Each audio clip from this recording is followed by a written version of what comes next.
Now, let's talk about one of the most pathetic losses I've ever seen a team ever have. I can't remember when a team had lost by this many points. That other team put almost no points and they still lost. I've never seen a team that were winning in so many different categories and still lose. And we're talking about the pathetic Jets letting Bo Nix and the Broncos come in their house and beat them. Broncos win 10-9 when in a boring, I don't care if it was raining, a boring snooze fest of the game. Bo Nix had -7 yards in the first half. -7 yards in the first half. I mean, 7 for 15 and -7 yards. And the Jets lose. Let's go over the numbers here. The Jets led in first downs, total plays, total yards, passing yards, yards per pass, and they still lose the game. Who has the better weapons? They have one good wide receiver, the Broncos, and Sutton. I would say the Jets have one good one in Wilson, but they also have Lazard, who's proving to be a good reliable weapon for the Jets. Let's don't forget they have Mike Williams too, one of their bigger signings. So they have three guys, one being really good, Wilson, and two guys who could give you some good numbers. Denver just has Sutton. That's it. Who has the better running backs? Hall and Allen should be a good 1-2 punch. Who do they have? Javonte Williams. His best game. I'll give him that against the Jets. But no, the Jets have better players all around. Now the Broncos have the better defense, as we can see. But you win almost in all these categories and you still lose the game. Bo Nix had -7 yards in the first half. A total of 60 yards at the game. 12 for 25 passing. And he only had 5 carries for 3 yards. His legs didn't even beat you. This is embarrassing. Sutton had 60 yards. 3 receptions, 60 yards. The next guy had 3 yards, and the other guy, Javonte Williams, had 3 yards receiving. One guy got all of the positive yards. Sutton. Javonte Williams, 16 carries for 77 yards, and Jalen McLaughlin, 9 carries for 46 yards, for a total of 31 carries, team total 31 carries, 126 yards.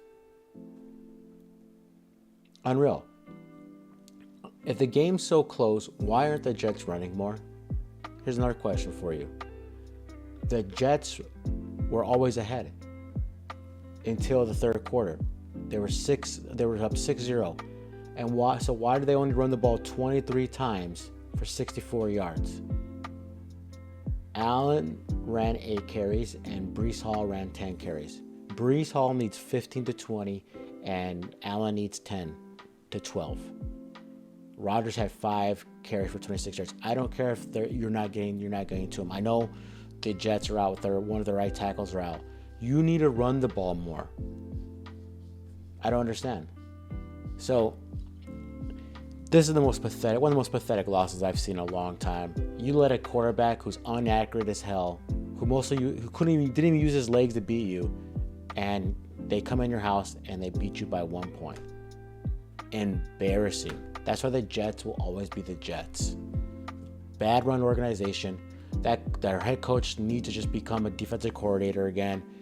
I don't know who the Jets could bring in, but, I don't know. And the relationship between Rodgers and the head coach seems off as well, but Aaron Rodgers is a goofball. So this is just one of the worst losses I've seen. The only way I can see why the Jets lost are these two reasons, and these two reasons alone. Denver sacked Rodgers 5 times. They got to him 5 times, and him hit it, and he was wobbly with his bad knee. So that's not a good sign. But the worst of all, how they let the Broncos stick around, was that the Jets committed 13 penalties. So when your offense is struggling like hell, this is how you keep a terrible team around, and then you end up losing. Classic, letting a terrible team just follow you in the end, and they pull it off for the win. 13 penalties, and they let them, and the Jets get sacked 5 times. Bo Nix, QBR of 35.7. Rodgers, a QBR of 31.8. Bo Nix had a better QBR. So not much to say. Embarrassing loss by the Jets. Denver, I don't care what anybody says. They're going to be terrible. They'll have a top 10 draft pick in the next year's draft. Just 2 wins that are unbelievable. I couldn't believe it when they were heavy dogs, but they won anyways. But Jet fans, I'd be riding and trying to burn down that organization. One of the worst losses I've ever seen. Embarrassing. I mean, just start wearing garbage bags over your guys' heads and, I don't know, or stop buying the tickets for this team because this team's not going nowhere. I'm sorry. The Jets will always be the Jets, and I hope you guys are happy with, I don't know. I know the division's not that great this year, but, I see no hope for the Jets.